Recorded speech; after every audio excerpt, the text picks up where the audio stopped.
علیکم ورحمۃ اللہ وبرکاتہ۔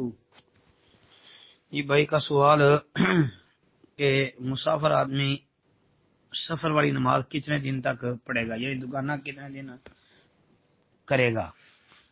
جی محترم بھائی، اکثر اہل علم جو ہے وہ تو یہی کہتے ہیں کہ بھائی اگر کسی آدمی نے کسی جگہ 4 دن رکنا ہو تو پھر وہ سفر والی نماز پڑھے گا۔ جی اس سے زیادہ کی وہ اجازت نہیں دیتے، جبکہ اس کے برعکس بعض ہمارے مشائخ میں سے ایسے بھی ہیں کہ وہ زیادہ دنوں کی اجازت دیتے ہیں۔ وہ بھی حدیث ہی پیش کرتے ہیں، کہتے ہیں جی کہ نبی علیہ الصلوۃ والسلام نے ایک جگہ 19 دن قیام کیا، آپ قصر کرتے رہے، یعنی نماز قصر کر کے پڑھی ہے جی۔ اور اگر اس سے کوئی زیادہ قیام کرنا چاہتا ہے 19 دن سے تو پھر وہ نماز پوری پڑھے گا جی۔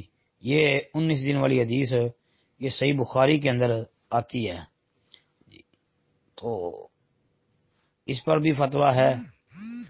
باقی اس کے علاوہ اکثر فتویٰ جو اہل علم کا ہے وہ 4 دن تک کی اجازت کا ہے جی۔